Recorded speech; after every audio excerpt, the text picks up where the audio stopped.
Erev Tov, bonsoir, merci beaucoup. Donc le thème de ce soir a été posé de manière extrêmement claire, c'est comment aborder les problématiques d'antisémitisme chez nos enfants.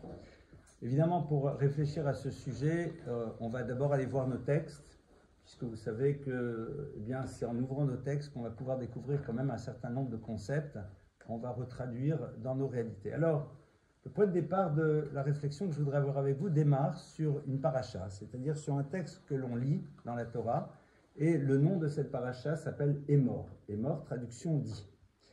Cette paracha commence de la manière suivante. Dieu dit à Moshe, Dieu parle à Moïse et lui dit « Emor el ha-Kohanim bnei Aaron » parle aux prêtres les fils d'Aaron. Donc nous savons que Aaron était le frère de Moïse et que donc il est celui qui va donner naissance à la lignée des prêtres, de la prêtrise dans le peuple d'Israël, de ceux qui vont entre autres officier dans le temple et dans le sanctuaire. Et le verset dit, dis-leur, Ve'amarta alehem, et tu leur diras. Et puis à partir de cela, suite des versets, les différentes lois spécifiques qui concernent exclusivement les prêtres. Évidemment, nos maîtres s'interrogent immédiatement ici sur une terminologie extrêmement curieuse, qui est la suivante, dis aux prêtres, et tu leur diras. C'est très surprenant de dire les choses de cette manière, et la lecture qui est faite de nos maîtres est la suivante. Emor ve'amarta, dis et tu leur diras. Traduction, le hazir gedolim alaktanim.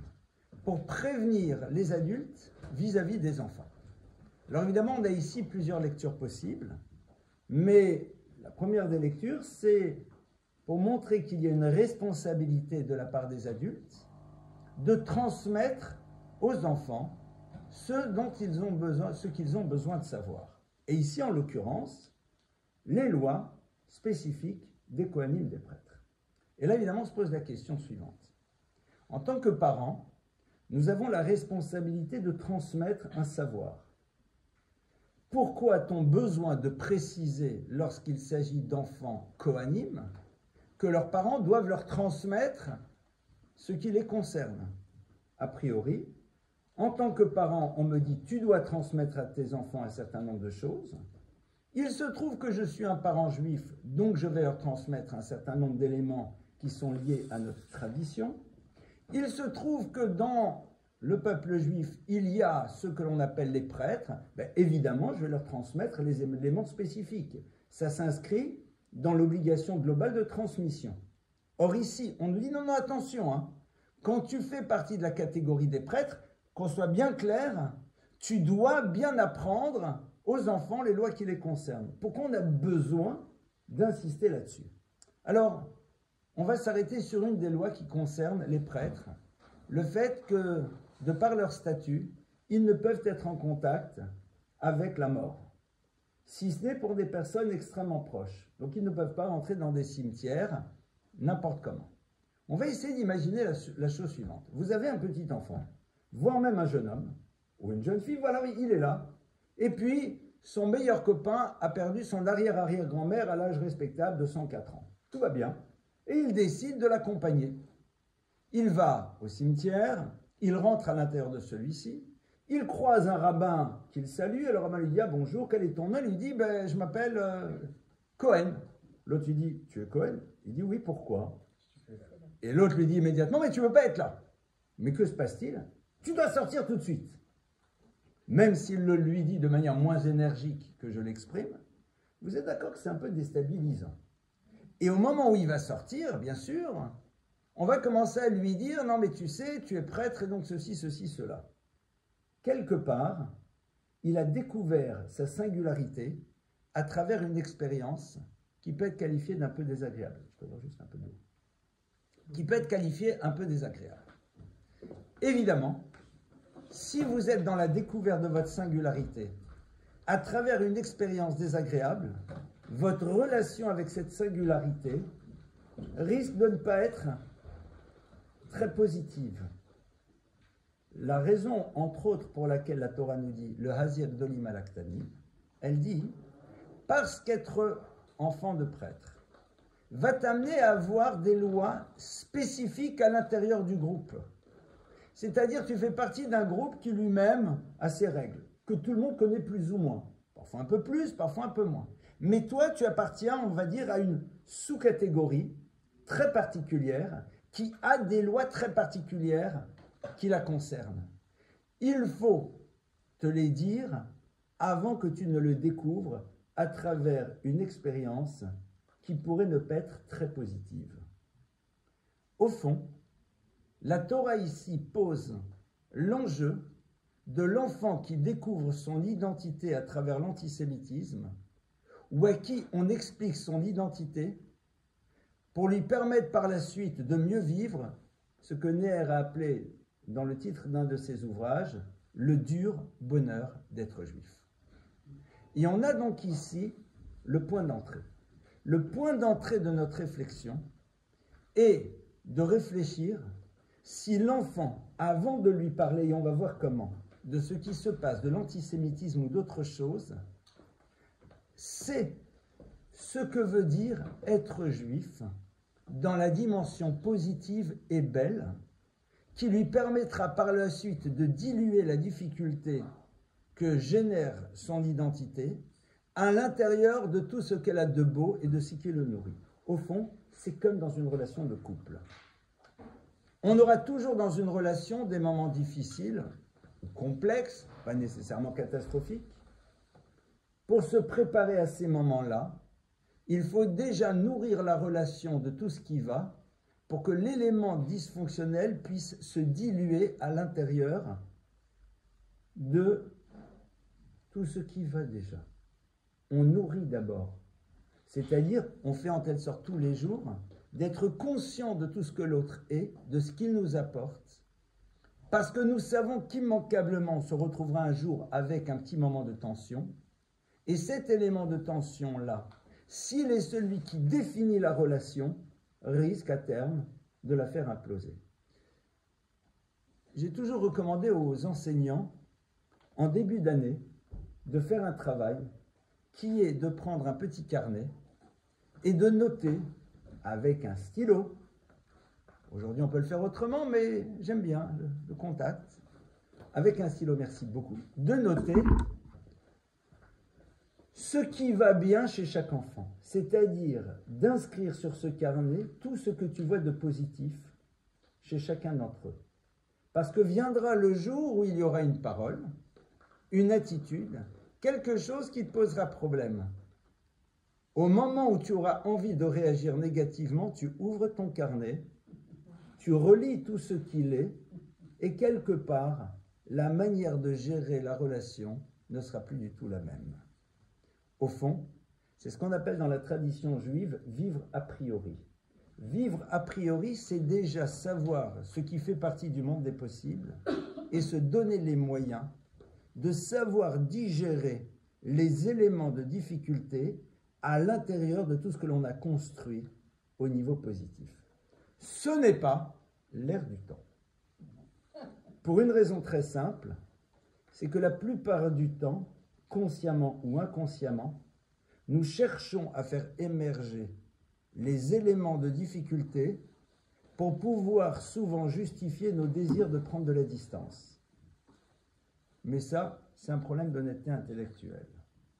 Parfois même, on crée la situation pour générer l'élément qui nous permettra à un moment de nous sentir moins coupables, d'être dans le déni, dans le rejet de l'autre ou ce que vous voulez. Why not? Il vaut mieux pas rentrer à la maison et se regarder dans un miroir après, ça peut être complexe. À partir de là, et nous revenons donc maintenant évidemment à notre sujet, la question va se poser, est-ce que l'antisémitisme, qui serait donc la découverte de cet élément de difficulté qui est attaché à notre histoire, va-t-il être prépondérant dans la conscience que l'enfant aura d'une identité, ou alors il sera un élément qui sera compensé par ailleurs avec tout ce que celle-ci lui apporte et lui nourrit dans une dimension positive. Ça, c'est donc la première question. Vous ne pouvez pas parler à un enfant d'antisémitisme s'il ne sait pas où se situe le bonheur d'être juif. Et ça, c'est quelque chose malheureusement que souvent on oublie, voire même l'enfant souvent est dans une relation de neutralité bienveillante avec son judaïsme tant que ça ne lui pose pas de problème, mais n'y voit pas les éléments qui le nourrissent. Je parle d'un Shabbat qui ne serait qu'une somme d'interdits, d'un Kiddush qui ne serait qu'un moment rituel, d'une bar mitzvah qui ne serait, ou d'une bat mitzvah qui ne serait qu'un moment à passer avec comme partie essentielle les cadeaux à récupérer, etc., etc. Cette dimension neutre dans la relation à sa judaïté risque, lorsque l'antisémitisme se présente, amener l'enfant à être en distance ou avoir une difficulté avec cette identité, et je trouverais ça totalement normal. L'antisémitisme qui générerait chez l'enfant un désir d'affirmer encore plus son identité existera lorsque celui-ci sera à l'âge de l'adolescence, moment dans lequel le désir d'absolu est là et peut s'inscrire là-dedans, mais ça peut prendre les deux directions. Ça peut prendre les deux directions. Et je peux vous garantir que je le vois. Donc ça, c'est déjà point de départ. Je veux parler à un enfant. Je dois d'abord vérifier quel est le terreau dans lequel je vais planter cette graine, qui devrait être présente, parce qu'il faut qu'il sache comment s'y confronter. Est-ce que je l'ai nourri et de quoi je l'ai nourri? Le dur bonheur, accrochons-nous d'abord sur le mot bonheur. Comme quand un bébé pleure à 2 heures du matin, eh bien, on se focalise d'abord sur le mot bébé. Comme dans bataille perdue, on se focalise sur le mot bataille. Parce que si elle est perdue, c'est qu'elle a eu au moins lieu la bataille. Ça veut dire qu'on a jugé bon de se battre. Après, il y a d'autres choses. Et ça, c'est à chacune et chacun d'entre nous de réfléchir comment est-ce qu'il installe ce concept à l'intérieur de sa vie. Et c'est très intéressant au niveau du couple de se dire, mais au fond, qu'est-ce que symbolise le judaïsme chez nos enfants? Est-ce que lorsqu'on parle de ce qui est judaïsme avec un grand J, il y a à l'intérieur d'eux une forme de sourire, de bien-être? Est-ce que pour eux, Pessah, c'est chic, on va partir en vacances? Ou alors on va vivre une expérience nouvelle d'échange, de découverte, de discussion, et ce, suivant les âges? Est-ce que lorsque l'on parle de Shabbat, ils pensent à ce qu'on va manger à la synagogue, ou ils pensent aussi au fait qu'enfin on va avoir papa et maman pour nous tout seuls, sans que des éléments perturbateurs viennent nous les prendre au milieu du repas? Ça s'appelle un téléphone portable, etc., etc. Et ce genre de choses, on se doit d'y réfléchir. Ça sera quoi la Madeleine de Proust du judaïsme de nos enfants? Quelle sera la Madeleine de Proust du judaïsme de nos enfants? Et chacun, quel que soit son degré d'engagement religieux, peut y penser. Ce n'est pas lié nécessairement à une démarche d'orthopraxie, mais avant tout dans « lorsqu'il y a judaïsme, alors on y accole quoi ?» et non pas à des éléments qui pourraient exister ailleurs. C'est-à-dire, si le souvenir du bonheur de la bar mitzvah, c'est une fête qui aurait pu avoir lieu pour n'importe quelle autre raison, quelque part, on n'a pas réussi à le nourrir de cela. Notre grande difficulté, c'est qu'on ne prend pas le temps de réfléchir, et c'est normal, très souvent on ne prend pas le temps de réfléchir. On adore arriver très très vite à des conclusions dans tellement de domaines, c'est tellement plus facile, mais quelque part, dans ce domaine-là, en tout cas ce qui est sûr, c'est qu'il faut être très prudent, très vigilant. Pourquoi? Parce qu'il y a beaucoup de choses qui vont se jouer à terme. Vous savez qu'une des forces du peuple juif, c'est l'étude, et l'étude plus particulièrement du Talmud. Or, dans le Talmud, on est toujours avec de multi-hypothèses. Et on les garde jusqu'au bout pour montrer qu'on peut avoir plusieurs lectures. Tu crois que l'enfant est super content parce qu'il a une méga fête? Option 1. Option 2. Ce qui l'a intéressé, c'est la méga fête, mais il n'a pas créé la connexion entre elle et l'événement majeur qui s'appelle la bar mitzvah. La preuve, c'est quel est l'investissement que tu as pris par rapport à la dimension spirituelle de la chose et quel est l'investissement que tu as mis par rapport à la matérialité de l'événement qui ne durera souvent qu'un soir. Or ça, les enfants le perçoivent. Je ne serai jamais dans une quelconque forme de jugement de ceux qui ont oublié ce que l'enfant devait garder d'une histoire, Parce que peut-être à eux aussi, on ne leur a jamais dit. Quand on ne vous l'a jamais dit, ben, vous ne pouvez pas le deviner tout seul. Voilà déjà ce que j'appellerais la première partie de Chomer la Marshava, c'est-à-dire d'un matériau pour réfléchir. Maintenant, on va partir du postulat que pour l'enfant, sa judaïté, c'est l'expression de quelque chose de sympa. D'accord? Sympa. D'accord, c'est sympa, c'est sympa. C'est-à-dire quand il y a une dose de religion, c'est sympa. Ça chante, ça rigole, ça parle, c'est ensemble, il y a quelque chose et qui est lié à ça. Ok.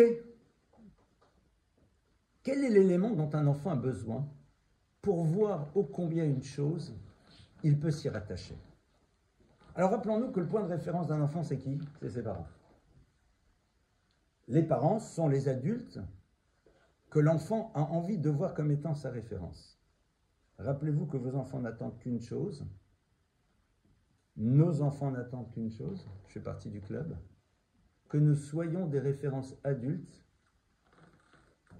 qu'ils peuvent respecter et qui soient surtout inspirants. Inspirants. Des êtres inspirants. Et donc à partir de cela, lorsqu'on va leur dire quelque chose, il va falloir qu'il y ait déjà une relation qui s'est construite avec eux. Et pour cela, posons-nous la question, qu'est-ce qui fait que quelqu'un est inspirant dans la vie? Ce qui inspire, c'est avant tout quelqu'un qui essaye d'habiter réellement l'histoire qui doit être la sienne. Si vous regardez, les personnes qui vous inspirent, c'est les personnes qui ont cette tension de vivre l'histoire qui doit être la leur. C'est-à-dire de ne pas gâcher les outils qui ont été mis à leur disposition et de les utiliser dans les univers les plus appropriés. C'est ça, au fond, qui nous inspire. Et pas ceux qui savent surfer sur ce qui les rendra visibles pour pouvoir avoir l'impression d'exister à travers le regard que les autres porteront sur eux. Parce qu'au fond, c'est les êtres les plus en danger, puisqu'ils ont remis les clés de leur identité dans les mains des autres. Donc, quelque part, ils sont dans une dépendance totale.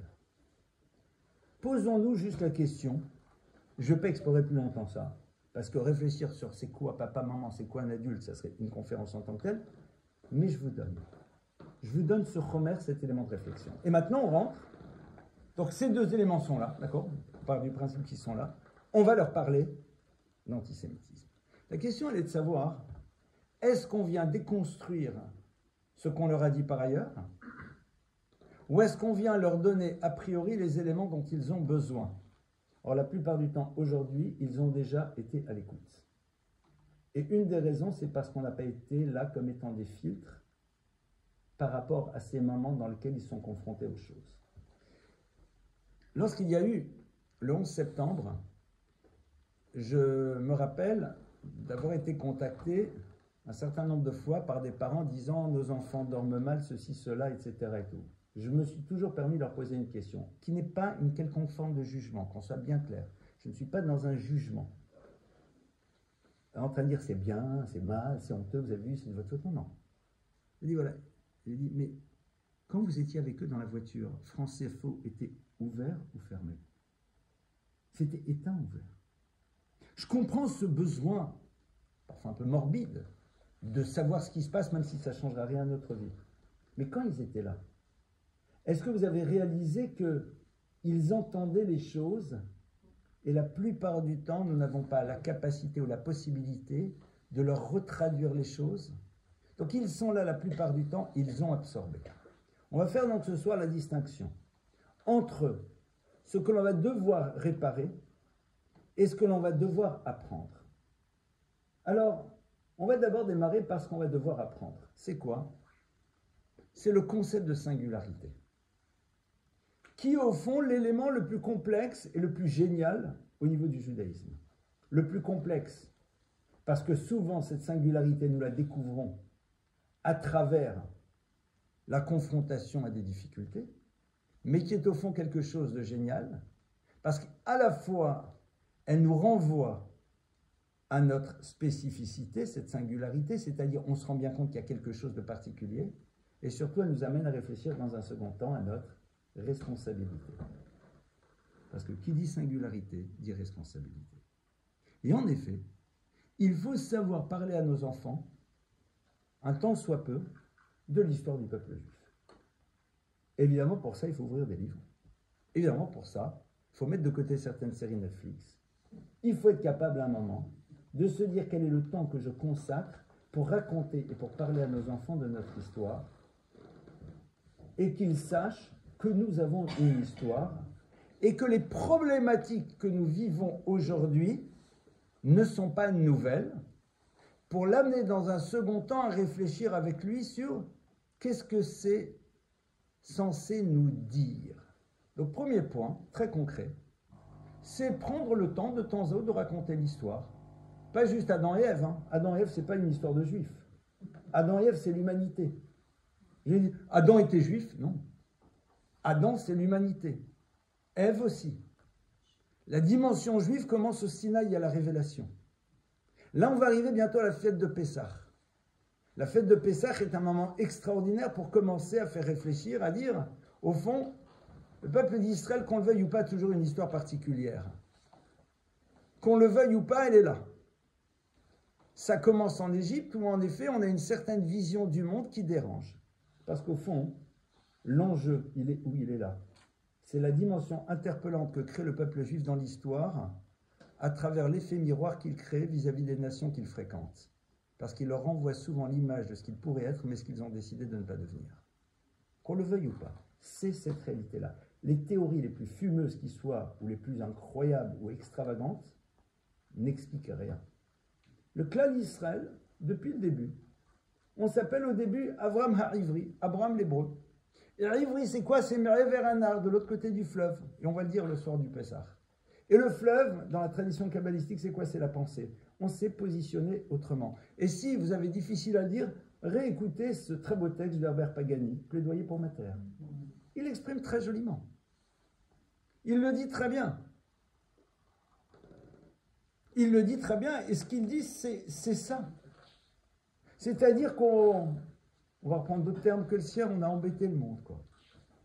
Parce qu'à un moment, on a une certaine vision, un certain regard, et qu'on ne s'est pas senti obligé de se soumettre à la loi du plus grand nombre pour pouvoir nous inscrire dans un système qui, de toute façon, d'une manière ou d'une autre, à un moment, nous mettra de côté.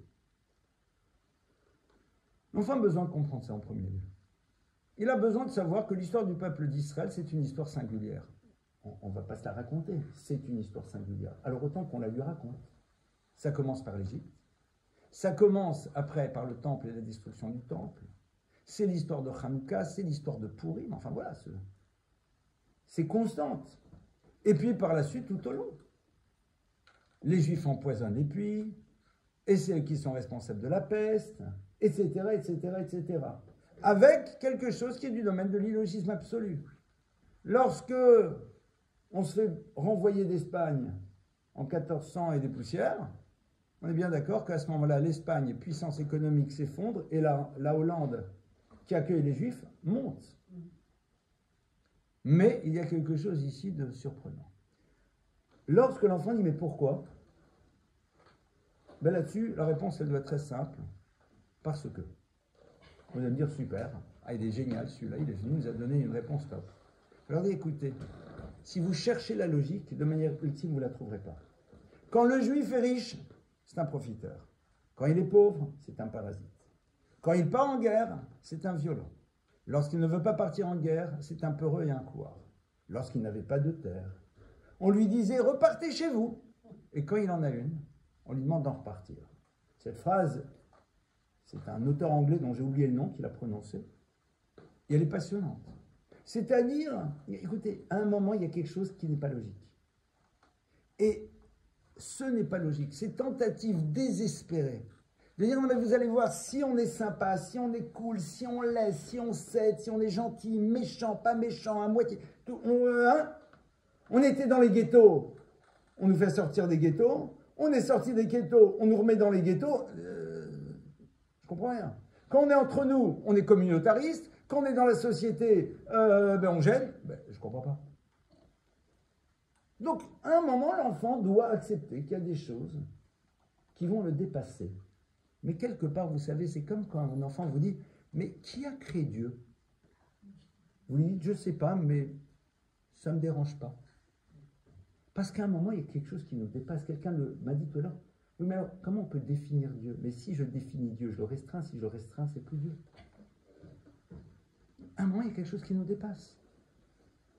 De la même manière que la génialité de la vie nous dépasse, que la complexité du corps est quelque chose qui nous dépasse radicalement, qu'il y a quelque chose qui va au-delà de ce que l'on peut imaginer, ne serait-ce que dans l'exploration spatiale, enfin de tout ce que vous voulez. À un moment, Et l'enfant, ça le rassure, si vous êtes sa référence, et j'ose espérer, d'avoir face à lui un parent qui dit, écoute, il y a quelque chose qu'on ne peut pas totalement expliquer, mais ce n'est pas parce que je ne peux pas l'expliquer dans ma rationalité que pour autant, cette chose-là ne fait pas partie de mon histoire.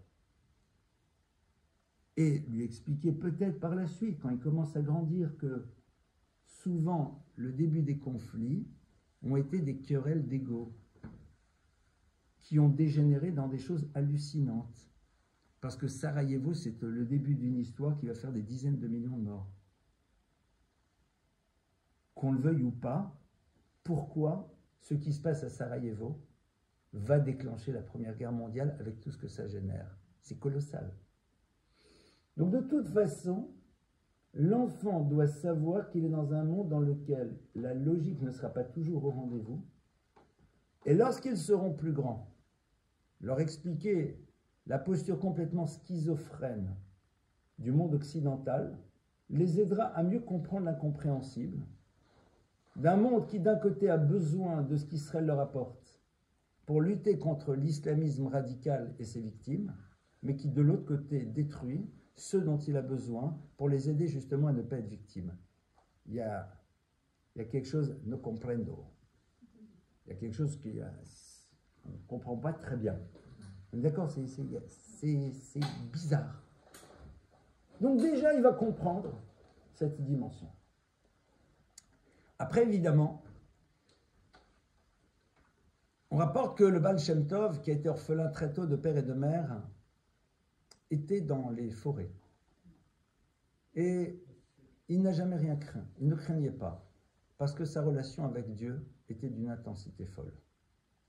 Alors évidemment, on ne va pas jouer dans une cour qui n'est pas la nôtre, mais à un moment, il faut réinscrire chez eux cette notion de Emouna et de Bitachon. Emouna, c'est la foi, Bitachon, c'est la confiance. La confiance, c'est l'expression de ta foi. Alors évidemment, il y a des règles.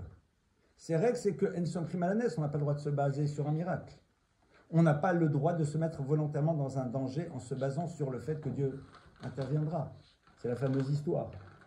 Je ne veux pas raconter parce qu'on a plein des comme ça. Clairement, non. Mais, à un moment, il y a quand même Akadosh Baruch Hu. Et cette notion-là, vous savez, à travers quoi on va la faire passer? À travers un concept qui est sûrement présent chez chacune et chacun d'entre vous, chacun à sa manière. C'est celui de la prière. Et de manière très simple. Parce que même si on n'est pas pour l'instant Shomer Shabbat, même si pour l'instant on oublie que la cacheroute c'est quand même fondamental, quand une maman, vendredi soir, allume les bougies et qu'elle prie devant, qu'est-ce qu'elle est en train de faire? Elle est en train de dire qu'il y a quelque chose qui existe mais qui n'est pas visible. Donc elle inscrit le concept de la présence du divin chez l'enfant et le fait qu'elle considère qu'une parole, donc un acte complètement immatériel, même s'il prend sa source à l'intérieur d'un corps, peut avoir un impact. Elle est en train de dire que le spirituel interagit avec le matériel, qu'on le veuille ou pas. Sinon, pourquoi tu pries? La question est de savoir est-ce qu'on est prêt à franchir les étapes. C'est-à-dire que l'enfant doit savoir qu'à un moment, il y a quelque chose qui s'appelle le créateur de l'univers. Et qu'il est là, même si parfois on a l'impression qu'il n'est pas là comme on le voudrait, et quelque part ça nous bouleverse. C'est-à-dire la dimension du bouleversement que peut créer chez nous les problématiques d'antisémitisme sans vouloir entrer dans des problématiques parfois beaucoup plus lourdes, l'enfant doit savoir que nous aussi ça nous bouleverse. C'est bouleversant. Parce qu'on voudrait un monde qui se conjugue au plus que parfait. Parce qu'on est intéressé à ce que la réalité corresponde à nos fantasmes, et c'est normal, moi en tête, je peux vous le garantir. On est tous comme ça. Il y a un travail d'acceptation dans lequel l'enfant doit nous voir, nous aussi, à travers le fait, c'est vrai. Parce que la révolte contre Dieu ne fait jamais disparaître Dieu. Le déni d'une réalité ne fait pas disparaître la réalité. Décider que tu ne crois pas dans la réalité de quelque chose parce que cette chose ne fonctionne pas comme tu voudrais, c'est très enfantin. Parce que tu peux décider de ne pas croire dans une réalité qui te dérange, mais si elle est là, elle est là. Et ça, l'enfant doit l'entendre. Maintenant, de manière encore plus concrète, sur les problématiques d'antisémitisme, comment est-ce qu'on va parler de manière concrète? Alors tout d'abord, il va falloir créer à la maison quelque chose qui s'appelle un lieu de libre circulation de la parole. Un lieu dans lequel l'enfant se sent libre de parler. Et ça, vous savez que c'est très complexe. Pourquoi? Parce que l'enfant parfois a peur de dire les choses, soit parce qu'on ne va pas le croire, soit parce qu'on va se moquer de lui, pour mille et une raisons. Un enfant qui a une forme d'anxiété par rapport à quelque chose, qui pour nous, nous semble totalement ridicule. D'accord? S'il a l'impression, ou si une fois on s'est moqué, on a été dans le déni d'une anxiété que l'on trouve totalement ridicule, comment voulez-vous que dans un second temps il puisse l'exprimer? Il dit, mais j'ai très peur de ça. On dit, oh, arrête, ça va, sois pas un taureau quand même, t'exagères. Donc en deux mots, j'ai pas le droit d'avoir un ressenti que tu ne valides pas. Vous imaginez ce que ça va donner dans le couple? C'est moyen, hein? Tu n'as pas le droit d'avoir un ressenti autre que celui que je valide. Super. On va aller loin avec ce truc-là. Hein. Mais quelque part, parfois on dit, ah, pourquoi tu ne vas pas parler? Parce que j'ai pas envie de me retrouver de nouveau avec une claque symbolique dans la tête. Donc déjà, être dans un premier temps, dans un système dans lequel il faut que l'enfant puisse nous parler de ce qu'il va entendre à l'école, de ce qu'il a cru entendre, de ce qu'il a cru comprendre, et pour cela, être extrêmement vigilant sur les mots que l'on va prononcer lorsqu'il nous raconte des choses qui nous paraissent même parfois complètement folles, voire même totalement inexactes et qui parfois vont l'être. Donc on a un truc où la main est inexacte, tu sais, ils ont tué quelqu'un, ils ont fait ça, ils ont volé 3 enfants à la sortie de l'école, enfin voilà, des trucs de cours de récréation. Oui. Ah ben dis-moi, si c'est vrai cette histoire, c'est embêtant. Si c'est vrai. Donc déjà vous montrer que c'est pas parce que c'est dit que c'est vrai. Parce qu'aujourd'hui, il y a toute une problématique. Les gens pensent parce que c'est dit, donc c'est vrai. C'est une étude qui a été faite, passionnante. Actuellement, je travaille sur la thématique d'IA, mais passionnante. Vous donnez à des jeunes un texte. Vous leur dites critiquer, ils critiquent, comme on peut critiquer un texte. Vous leur précisez une chose, ce texte a été généré par de l'IA, ils ne critiquent plus. Vous savez, nos maîtres nous ont appris que quand on est confronté à quelque chose, on va, on explore et on réfléchit. La toute-puissance de ce qui a été dit par quelque chose qui a un support technologique aujourd'hui est absolument hallucinante. Dans vos éléments de langage que vous allez utiliser, soyez toujours dans une validation avec le questionnement sur la certitude. Validation pour que l'enfant se sente capable de le dire, mais avec, ben dis-moi si ça s'est passé comme ça, c'est super embêtant. Mais si ça s'est... Mais je te promets, on me l'a dit. Et c'est là où vous lui dites, oui, mais tu sais, c'est peut-être vrai. Mais tu vois, il y a des gens, par exemple, qui disent qu'il s'est passé telle et telle chose. Alors vous pouvez prendre des exemples complètement ridicules. C'est pas parce qu'ils l'ont dit que c'est vrai. C'est comme quand des gens m'appellent parfois et me disent « Ouais, vous savez, il y a ça, ça, ça, ça et ça et ça. » C'est ce que je leur dis. Je leur dis la chose suivante. Si ce que vous me dites est vrai, et les gens sautent en l'air. Comment? Comment? Ben, c'est vous qui le dites. Hein. Elle est sympa, votre version. Elle est peut-être vraie, mais j'en sais rien, moi. C'est pas que je dis je t'invalide. Mais on est ici dans un monde dans lequel, si l'autre dit, c'est donc qu'il a vrai. Parfois, il ne dit pas ce qui se passe, mais ce qu'il a vécu. Ce qui n'est pas la même chose. C'est-à-dire, la maîtresse, elle est méchante, elle n'est pas méchante. Mais la lecture que l'enfant a fait d'une posture de la maîtresse l'amène à penser qu'elle est méchante et contre lui. Et je comprends sa difficulté, sa souffrance.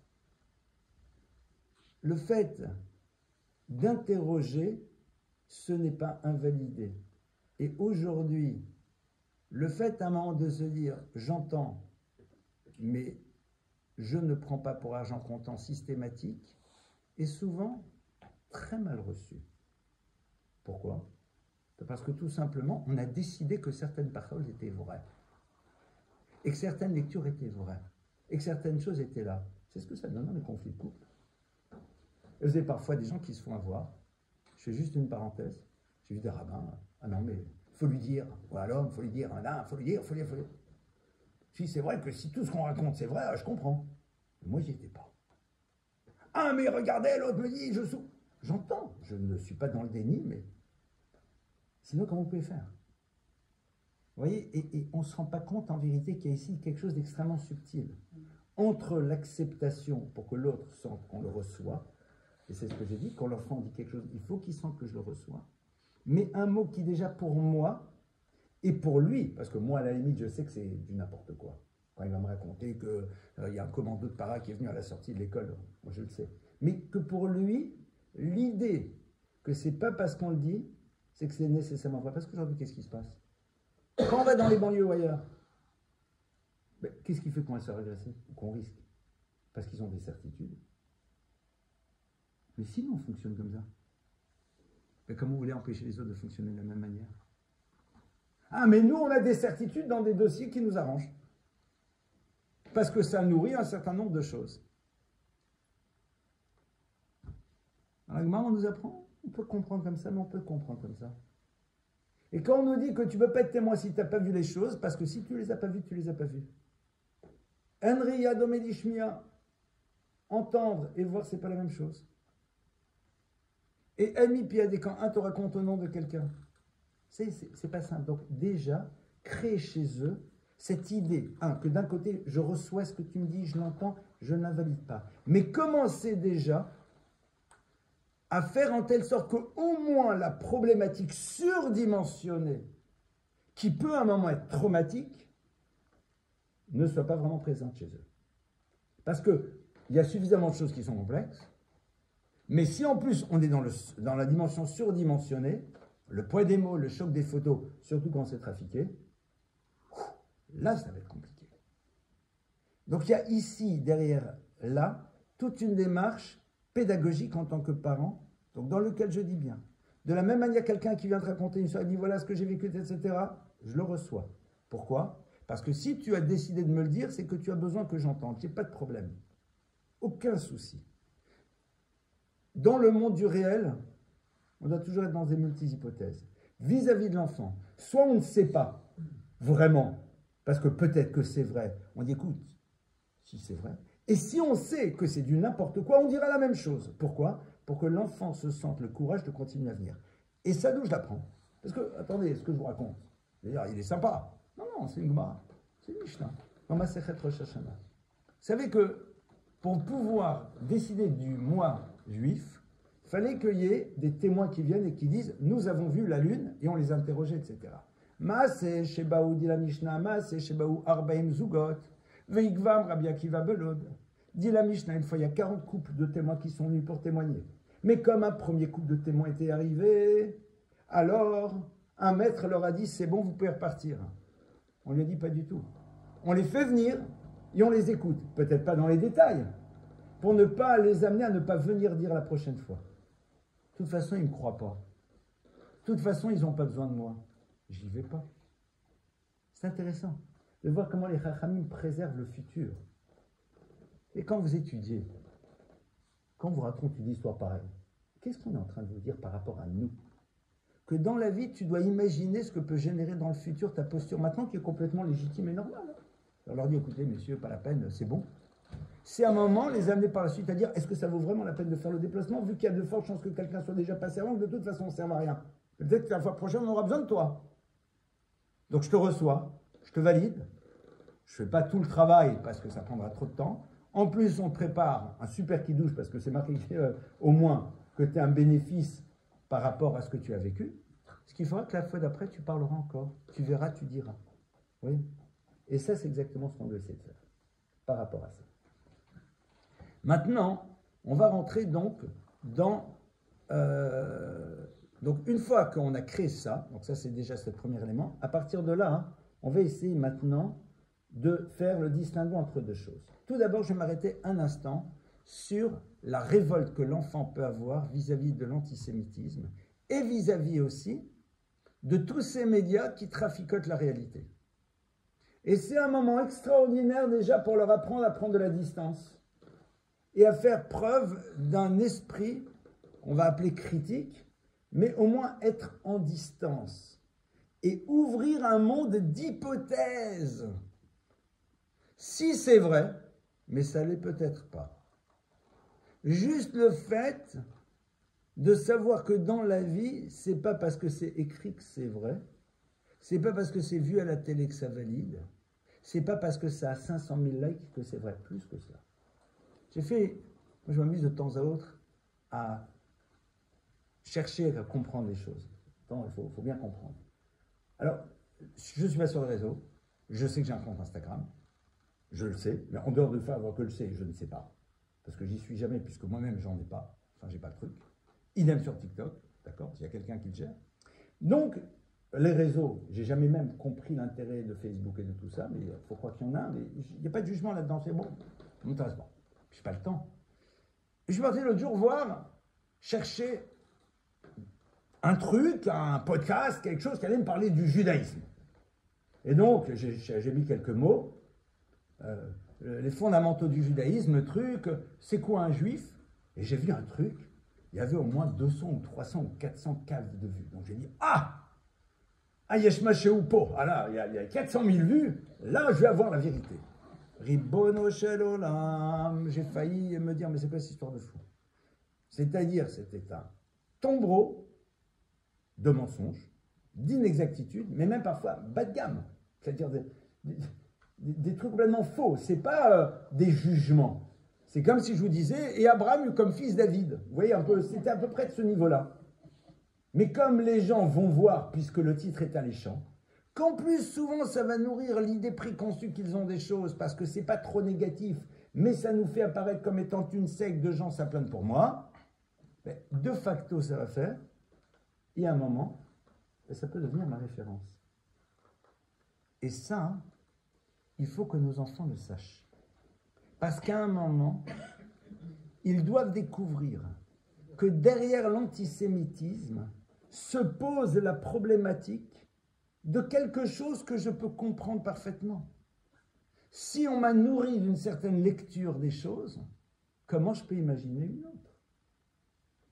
C'est pour ça qu'en vérité, à la base, en tant que juif, c'est ce qu'il faut faire, normalement, il faut ghettoiser nos enfants.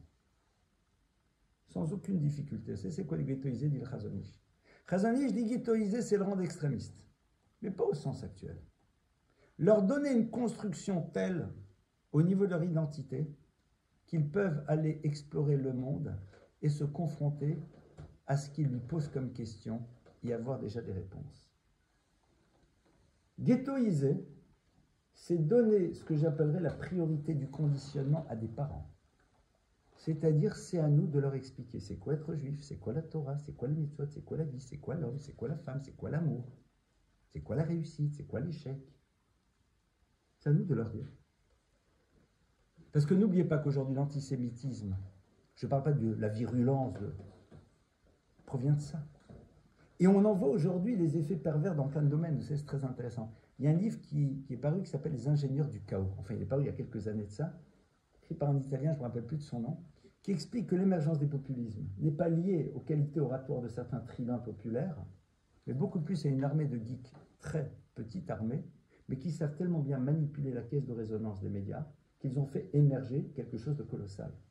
C'est-à-dire, on est dans un monde dans lequel une ultra-minorité agissante peut entraîner dans son sillage une majorité silencieuse.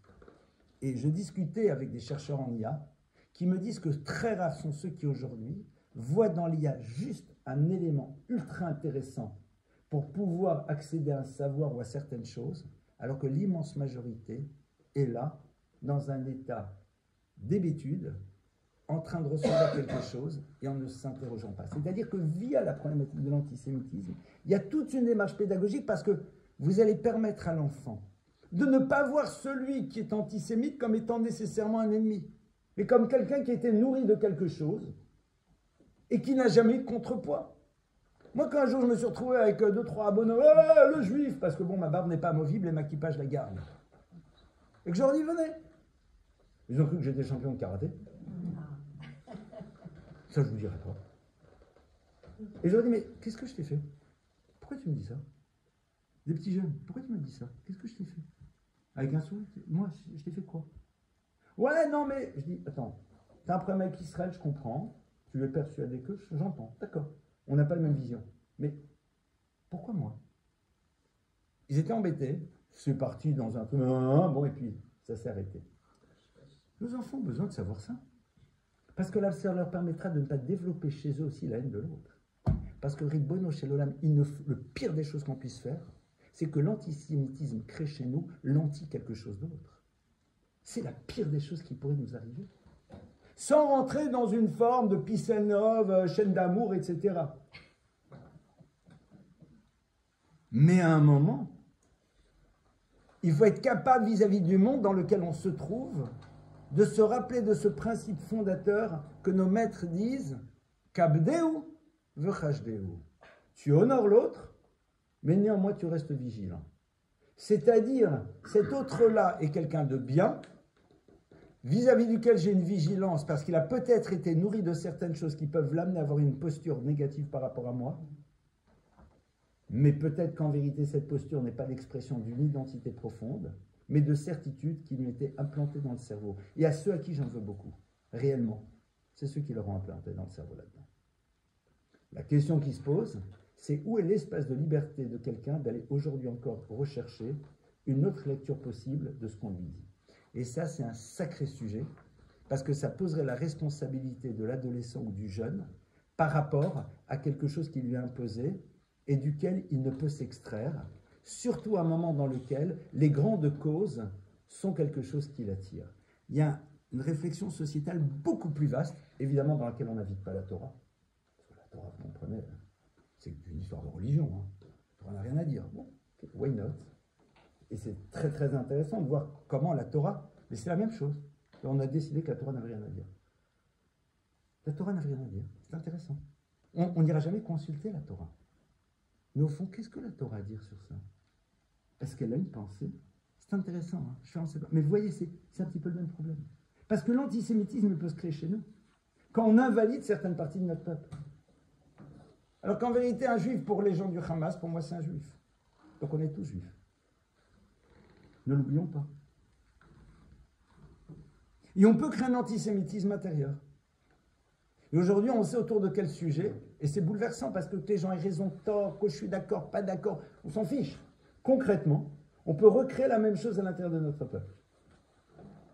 Et quelle que soit raison, tort, c'est bien, c'est mal, mais vous voyez qu'il peut y avoir une forme de virulence extrême dans la confrontation à l'autre, peut-être totalement justifiée, avec peut-être des arguments totalement entendables, mais peut-être pas, je n'en sais rien, ou peut-être pas de cette manière, avec parfois aussi des problèmes de distorsion de vérité. Et donc évidemment, ces notions-là, il faut à un moment aussi les amener. Toujours cette idée d'avoir plusieurs hypothèses sans invalider. Ça va être donc un autre élément. À partir de ça, la dernière chose, avant de passer à vos questions, si vous le voulez bien, va être la suivante. Les peurs de l'enfant. L'enfant et ses peurs. Et évidemment, pour cela, n'oublions pas qu'un parent anxieux est un parent anxiogène.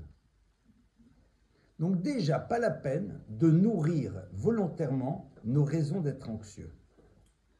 Vous n'êtes pas ministre de la Défense, responsable des organisations juives à Paris qui protègent les bâtiments de la communauté, pour avoir besoin d'être au courant en temps réel de tout ce qui se passe.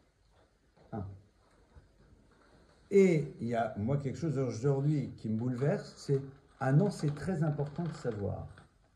À tel point que certaines personnes considèrent qu'entre être au courant et le Shabbat, il faut être au courant. Alors que le Shabbat, on débranche le courant, de manière générale. Je ne crois pas. Je ne crois pas. Et peut-être que certains ont besoin, parce que et ils ont même la mitzvah de le savoir, l'obligation même, clairement. Mais sur ça, il y a des questions qui se posent. Ah non, il faut savoir, il faut savoir. Savoir quoi? Alors oui, en Israël, il y a des radios qui sont ouvertes tout Shabbat, qui sont silencieuses pour que si à un moment il y a quelque chose, on entend. On a mis en place des choses, oui, parce qu'il y a des choses, il faut savoir, clairement, il faut savoir, c'est sûr. Donc déjà ça, Si nos enfants nous voient mettre de côté certains fondamentaux au nom de cette nécessité de savoir, c'est très anxiogène pour eux. Ça veut dire qu'on est capable, je ne parle même pas de leur vision de ce que représente la Torah, c'est un autre sujet. Ça veut dire qu'on doit sacrifier certaines choses parce que c'est important de savoir. C'est-à-dire que c'est très grave. Si tu nous fais tous taire pour écouter Radio Londres, c'est que c'est important. Donc déjà, cette forme d'hyperfocalisation surdimensionne les choses. Ne l'oubliez pas, on doit toujours se poser la question de la lecture que l'enfant va avoir. Je parle, on est tous des gens super bien. Notre grande difficulté, c'est qu'on ne se met pas dans quelle va être la lecture de l'enfant. Attendez, non, il faut que j'écoute ce qui se passe en Israël. Waouh! C'est anxiogène. Et donc là-dedans, évidemment, on a un travail à faire par rapport à nous, clairement. Ce travail, c'est un travail de Emouna, de confiance, de foi, et de faire ce qu'on doit faire, c'est-à-dire au moins de prier, de dire des télim. Parce que qu'on le veuille ou pas, ça fait partie des éléments qui sont à l'intérieur. Et apprendre aux enfants à être actifs, parce que c'est très bien qu'ils soient actifs en faisant des colliers, etc., c'est super, parce qu'il faut qu'ils apprennent à faire des choses. Mais peut-être qu'il faudrait quand même leur apprendre que la spiritualité joue un rôle. Hein. Ça se fait. Parce qu'à un moment, si on considère que non, ben dans ce cas-là, même si ce que je vais donner comme exemple est un peu violent, et je vous prie de m'excuser, parce qu'il peut peut-être toucher certaines personnes, dans ce cas-là, on n'a même pas besoin de dire Kaddish, quoi. C'est quoi? On a juste dit des mots. Ça change quoi? Rien. Pourquoi tu le dis? Donc, qu'on le veuille ou pas, nos enfants ont besoin de comprendre qu'il y a des choses qu'ils peuvent faire, et au passage, ça les rassure, parce que quand vous les mettez dans une démarche proactive cadrée, on a agi. Et on prend un moment pour ça. Écoute, aujourd'hui, en Israël, il y a beaucoup de choses extraordinaires. Il y a des moments plus difficiles. Nous, de là où on est, tu sais ce que ceux qui sont là-bas attendent, c'est qu'on fasse ce qu'on peut. Et nous, qu'est-ce qu'on peut faire? C'est dire tous les jours 2 psaumes ou un psaume. Et au moment où on le dit, on pense très fortement que ça n'apporte que des bonnes choses. Point la ligne. L'enfant a fait quelque chose, il est content. Ça peut être aussi, et on va aider à la collecte, et au truc, et au machin. Mais je crois qu'il est quand même important qu'un enfant juif, quel que soit le degré d'engagement religieux des parents pour l'instant, comprenne que dans le peuple d'Israël, la spiritualité joue un rôle. Même si nous-mêmes, on a parfois besoin encore de nous en convaincre, et il va falloir réfléchir pourquoi, mais ça c'est un autre sujet. Après, évidemment, travailler sur vos anxiétés. Si dans un couple, un des deux est anxieux, il va dans la chambre. Il va dans la chambre. Exit. On blacklist, on met de côté. Pourquoi? Parce qu'il sera anxieux. Deuxièmement, quand on parle de ces sujets, il y a un début, il y a une fin. Rappelez-vous que l'enfant, il va être sensible à quoi? À votre langage non verbal. Et qui est là? À nous de savoir si on l'a, parce que parfois on peut l'avoir, et dire, tu sais, c'est vrai que c'est quelque chose, c'est pas que j'ai peur, mais c'est comme c'est quelque chose d'important, ben c'est quelque chose qui nous touche quand même un petit peu, et c'est normal. Donc, ne pas faire en telle sorte que l'enfant se sente gêné de ressentir des anxiétés ou autre chose. On les accueille. Mais je comprends, c'est sûr, c'est très bien que là-dedans tu sois inquiet. Ça veut dire que tu sais que les choses sont importantes. Mais, et c'est là, on va rentrer dans la rationalité, pour l'aider à remettre les choses à leur place, et ne pas se créer de fantasmes qui sont parfois alimentés par les personnes à l'extérieur. Et aujourd'hui, certaines personnes se font un malin plaisir à surdimensionner les choses face à des enfants qui ont l'impression que c'est vraiment l'horreur, quoi. Évidemment, à nous de savoir calmer les anxiétés en les acceptant. Mais je comprends, c'est sûr. Mais rassure-toi, on est là, tout va bien. C'est vrai qu'il peut dans la vie arriver des choses, c'est sûr, mais il n'y a pas de raison réelle pour qu'on s'inquiète, même si on fait attention. Tu sais, c'est la même chose que on sait que quand on traverse, il peut y avoir un camion fou qui arrive. C'est des choses qui arrivent. Donc c'est pour ça qu'on est vigilant. Maintenant, tu vas toujours me raconter l'histoire du camion qui est rentré dans une maison. Mais il y a en France des centaines de milliers, voire des millions de maisons qui n'ont jamais eu de camion qui est rentré à l'intérieur. Mais c'est vrai que quand on te raconte cette histoire, tu dis ça pourrait. Tu dis tout peut arriver, mais rassure-toi, de manière générale, ça n'arrive pas. C'est-à-dire, on reçoit et on met en mots pour remettre les choses à leur place. Sur la partie de l'incompréhensible, je dis écoute, quand parfois on explique à des gens certaines choses et qu'ils sont persuadés de ça, ça peut les amener à penser certaines choses, mais je te rassure, à un moment, quand elles se rendent compte que ce n'était pas exact, beaucoup de personnes changent d'avis. Donc, le rassurer sur le fait qu'à un moment, il y a quand même aujourd'hui, même s'il y a un antisémitisme latent dans nos sociétés, mais néanmoins, qu'à un moment, même si je n'ai pas de certitude sur ça, mais leur donner une forme d'espoir et surtout leur expliquer, surtout les ados, que ça ne sert à rien et il ne faut pas répondre sur les réseaux. D'abord parce que s'ils connaissent le modèle, au niveau des algorithmes, chaque fois que tu réponds, mécaniquement, tu fais augmenter le taux de visibilité. Et ça ne sert à rien. Au fond, l'idée, c'est comment utiliser tes énergies pour construire et non pas pour te confronter. En 1945, il y a un groupe qui s'appelle Nakam. Nakam, c'est un groupe en Pologne. Nakam vient de la racine de Kama, qui veut dire la vengeance, les vengeurs. Ce sont d'anciens déportés qui ont décidé de traquer leurs tortionnaires. Et quand ils les trouvent, ils les abattent. Et à un moment, ils vont réussir à empoisonner une partie du pain qui est dans un camp de prisonniers. Et après, ils vont découvrir comment empoisonner l'eau d'une ville entière. Et à ce moment-là, ils sont exfiltrés par la Haganah, qui est le prélude donc, de l'armée d'Israël, qui leur explique que leurs énergies, au lieu de les utiliser pour détruire et pour aller contre, il faut se battre pour. Parce que je vous rappelle une chose, que j'ai appris d'un de mes maîtres. Lorsque vous êtes confronté à l'univers de la noirceur, on ne la fera jamais disparaître à coups de bâton. Par contre, elle peut disparaître si on rajoute de la lumière. On fait disparaître la noirceur de l'univers en rajoutant de la lumière. Et ça, c'est dans leur action qu'ils vont faire positive, qu'ils vont rajouter de la lumière. Au niveau des ados, c'est pas simple parce que parfois, ils ont une telle colère à l'intérieur d'eux qu'ils se libèrent de leur colère. Mais si à un moment on leur explique que toute cette énergie, s'ils l'utilisent pour construire et non pas pour se battre contre, quelque part ça peut faire avancer l'histoire. Il y a sûrement des nécessités très techniques d'avoir sur certains lieux des personnes qui répondent, j'en suis sûr. Mais pour ça, évidemment, il faut être instruit de ce qu'il faut faire, de ce qu'il ne faut pas faire. Vous savez, il y a des domaines que je ne connais pas et j'essaye de ne pas parler. C'est un domaine que je ne connais pas. C'est-à-dire, je suis sûr qu'il y a aussi à un moment une nécessité de. Mais il n'y a que quelqu'un dont c'est le métier qui pourra exactement m'expliquer comment, de quelle manière et quoi dire et quoi ne pas dire. C'est la raison pour laquelle tout ce qui est généré par un monde d'émotions est à mettre de côté. Voilà quelques pistes de réflexion sur ce sujet.